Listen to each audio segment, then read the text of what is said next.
Today's Tuesday. I'm catching up on a lot of workload. I have a few deliverables na kailangan ko ma-finish on time. That's why I'm making up for those times na hindi ako nakagawa or meron akong pagkukulang.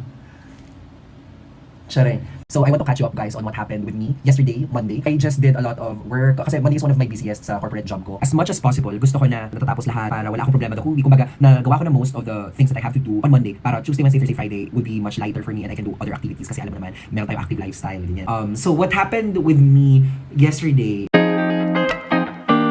I went to an audition. The audition started at 7 p.m. So by that time, I was already finished. I also prepared. So ano pa, biglaan pa yung audition na yun. Kasi I was just scrolling on my Instagram, mga 1 a.m. na. And then I saw this call for performers and I said, this project is really interesting. It's literally one of my dreams to work with this company and I've seen their work and I've dreamt of being a part of it. Lampas na yung deadline. I decided to register and send in my audition and I did my best. I prepared, I looked at the details and I felt like it was a really good fit for me and for my schedule. So I was really hoping to get the part. When I went to the audition, so many talented people have shown up pero hindi tayo papakabog. Alam mo yan, diba?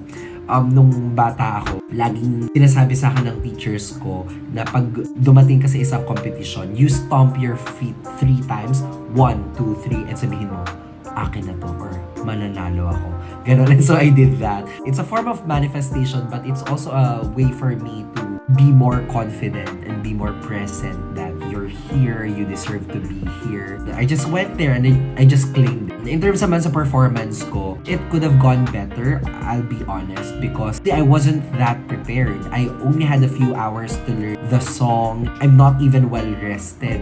So parang feeling ko, I could have done much better. But I received feedback na they liked my performance, they wanted me to stay among all the auditionees. I'm the only one that they asked to stay. They asked me to learn one of the songs of the leads and I stayed there for a bit, learned the song, and I was really nervous because it's really the part that I want. I will let you know guys, I will update you kung nakukuha ko yung part or hindi. Kung hindi naman, okay lang din. At least I showed up for myself, for the show, and I'm also building that routine na if I feel like this show or this project is for me, I will go, I will show up. Kasi minsan ganun lang yung mga bagay eh. Kapag pumasok na siya sa isip mo, there's already a reality that's happening na nagawa mo yun. You just have to show up and claim it. So that's what I did. Hopefully, makuha. God, I hope I get it. I hope I get it. How many people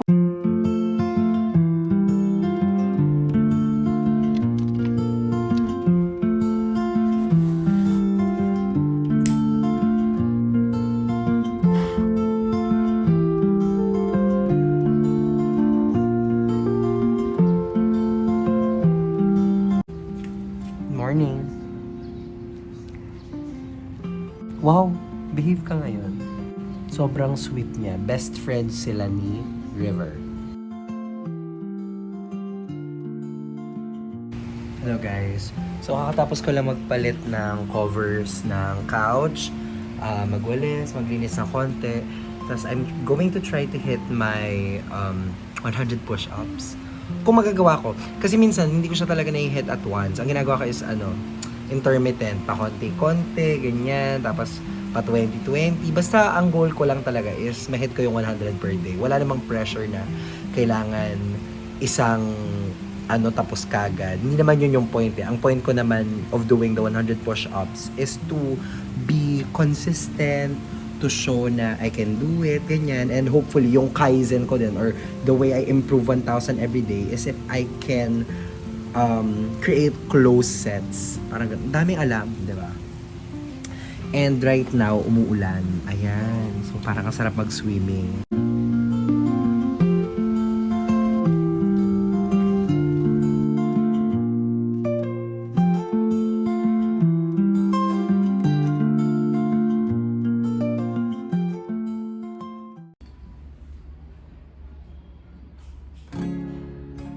My heart is yours. It's you that I own.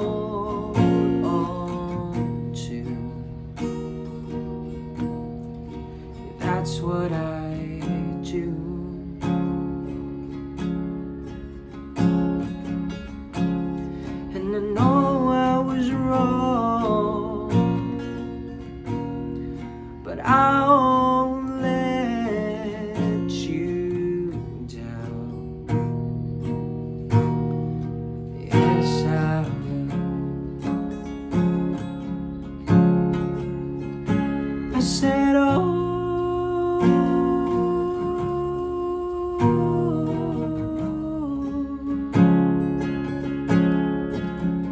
I cry, oh,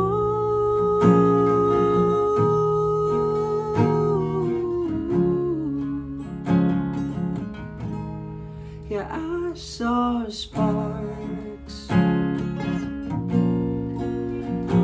saw sparks.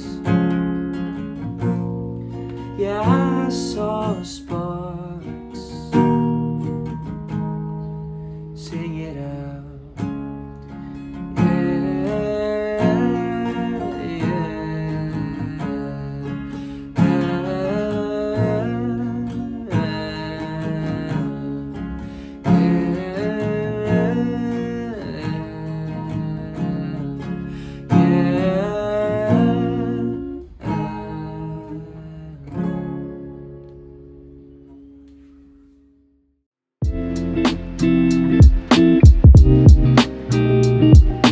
So, nung nagpunta kasi ako sa gym ni Misha, meron siyang ganito, para siyang device that teaches you how to push up na merong targeted area. So, ayan o, for yellow, back, chest, yung blue, red, yung shoulders, then triceps yung purple. So, I'm going to be trying this out soon. Kasi natuwa ako nung nagpo-push up sa ako kina Misha, parang, oh, interesting. O, kasi pag nagpo-push up ako, hindi ko rin sure kung ano yung tinatarget. Basta pagtingin ko sa salamin, okay, may pump. Okay na ako dun. So, ngayon, I want to be more intentional and magta-target tayo ng muscle group. So, hindi ko pa rin sure how to do the workout, kung paano, gaano karami yung repetition. So, ang bala ko is 100 pa rin, pero tatry ko na 20 shoulders, 20 chest, 20 back, 20 triceps. Is that a good idea? Or mas okay yung halimbawa, 100, puro chest lahat yon, back, 100, ganyan. Tapos different day lang.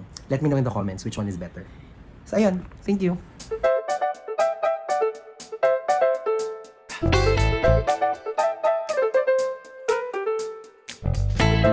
Going to the office today. Today's Wednesday. I have a lot of things to do. Kasi kahapon nag-sick leave ako kasi sakit talaga ng katawan ko. But, I feel like I've rested well enough. Binili ko din at ininom ko rin yung gamot na nireseta ng doktor. So, mga pain meds naman yun, nabawasan naman yung sakit. Pero I don't really like taking pain meds. I feel like if something is wrong with your body, hindi mo siya dapat i-suppress kasi, something is wrong, di ba? Pag hindi mo pinansin yung pain, baka lalong lumala. No, kasi in this case, baka di ako maka-function pag di ako So, para lang mawala din yung sakit, ininom ko. Wala naman. Medyo okay naman ako. And ngayon, punta ako sa office, mag-drive ako today, tapos daming kailangan gawin. So, see you sa office, but first, mag-skincare muna tayo. And we are done with the skincare routine. Nag-cleanser lang ako na facial wash, tapos toner, serum, and then moisturizer, then sunscreen. Hindi ako masyadong may makeup today kasi wala namang ganap. But kilay ako. As per usual. If you know me, Ado is nothing without his kilay. Tsare. Ala, sobrang lambing ng baby ko. This is Rohan. Ruru. Sobrang lambing niya. As in, humihiga siya sa talampakan ko. I could eat you. But I have to leave. Then ako maghanap buhay. Mamaya, pag-uwi ko. Bigyan na ng treats.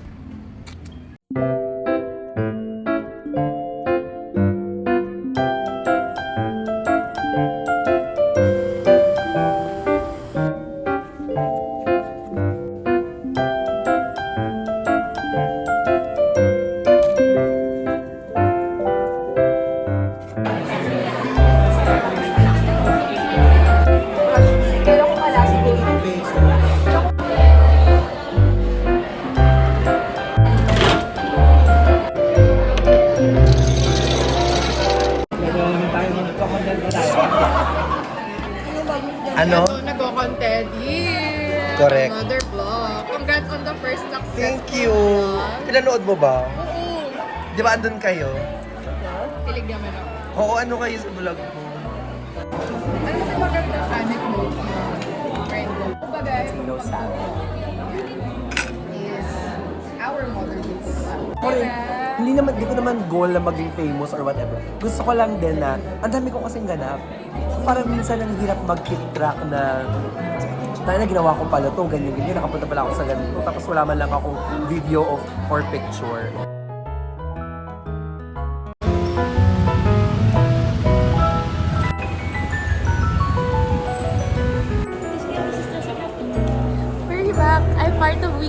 Yes.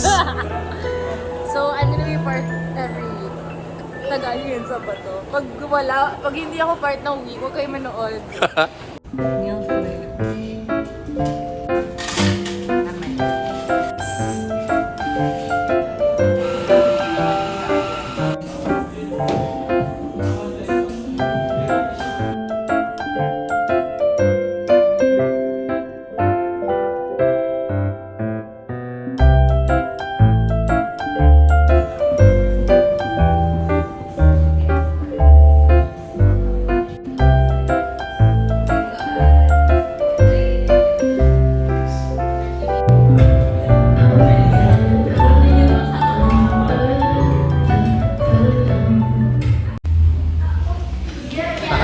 Kakanta na lang ako.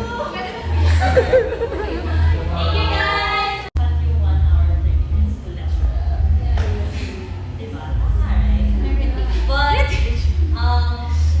I like what I saw, like, nakita ko na talagang sobrang, you guys felt it, like, talagang,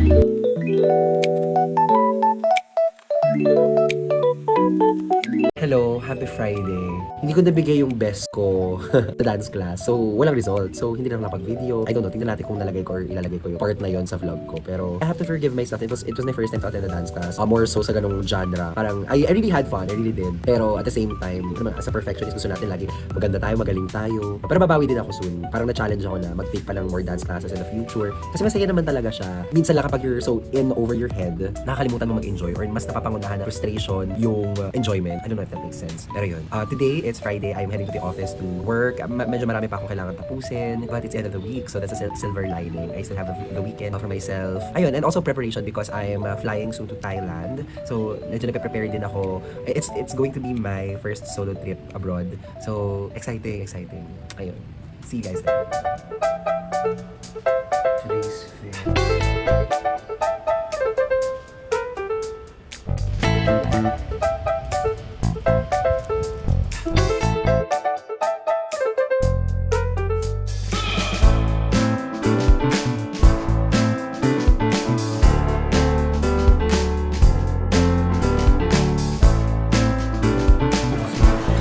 Ulit. Repeat. Sabi ko, pag nag-vlog ka, pwede mo na mga conversational. Kasi magaling ka maghulog ng joke.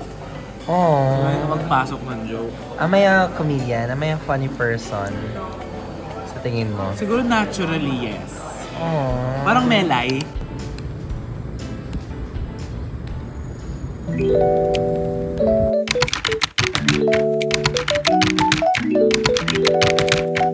Hi guys! A rainy Saturday afternoon. Tingnan nyo, sobrang lakas sa ulan.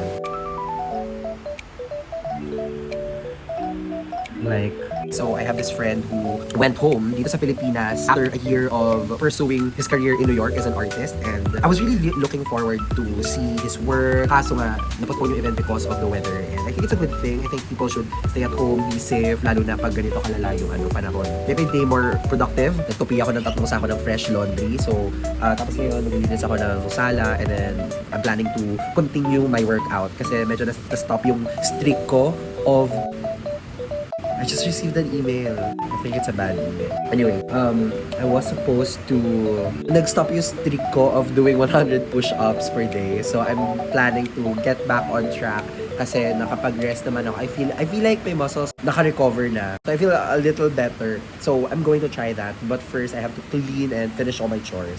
Ayan lang. See you. Oh my God. So I just received the email that I've been waiting for days. Oh my God, grabe, manifestation is real. I just want to thank Lord and of course the decision makers of this production for getting me. I can't wait to share the details with you guys. But for now, I'm just so happy. I'm so grateful. Thank you, universe. Thank you, Lord. Thank you. Thank you, self, for showing up. Literally. I'm so glad. Oh my God, thank you.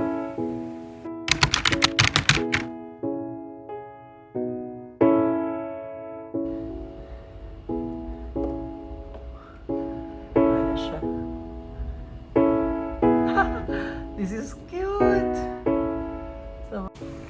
Hello! Welcome to Mia. Finally, after 6 hours of delay. Nandito na ako sa bahay. Sa Meza, Tower 3. Dito sa How'd you Santa know? Mesa. Nakita ko sa nakasulat. Puntahan nyo na siya at katokin nyo siya sa unit.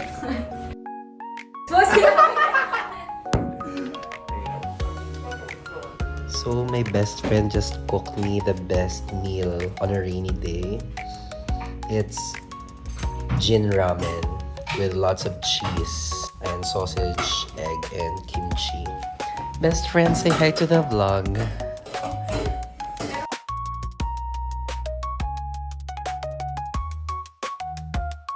One, two, three, go. I'm itchy and dizzy, and my mom's always hungry, but I'm nauseous and cautious. Hot flashes, cold flashes, all flashes. Can't see without glasses, night sweating, day sweat.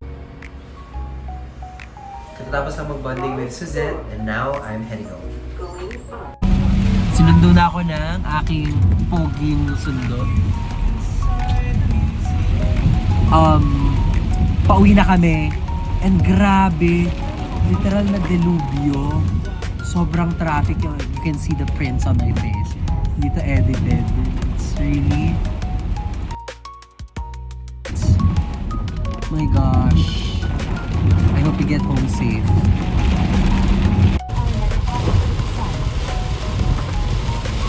Grabe, zero visibility. Sobrang unsafe.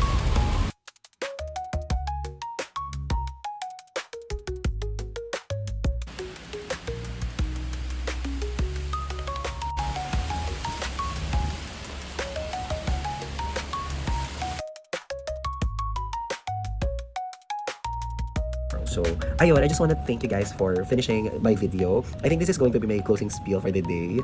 I'm still figuring out how to start and end my vlog, but no pressure naman to making it, you know, seamless and perfect. Kasi the whole point is for me to look back at the things that I did and keep creating, and hopefully things get better along the way. So ayun, if you guys have tips for me or things that you want to see more, or if you have questions, you can just put them in the comments, and you can follow me on my social media accounts. Everywhere, it's Villanueva. Ayun, thank you so much for watching, and see you on my next vlog. Bye-bye! Up next on adowannavlog. Years old, who's up and soul with a hat that's full. 1,000 guests have all confirmed, all creatures from the underworld. It's showtime.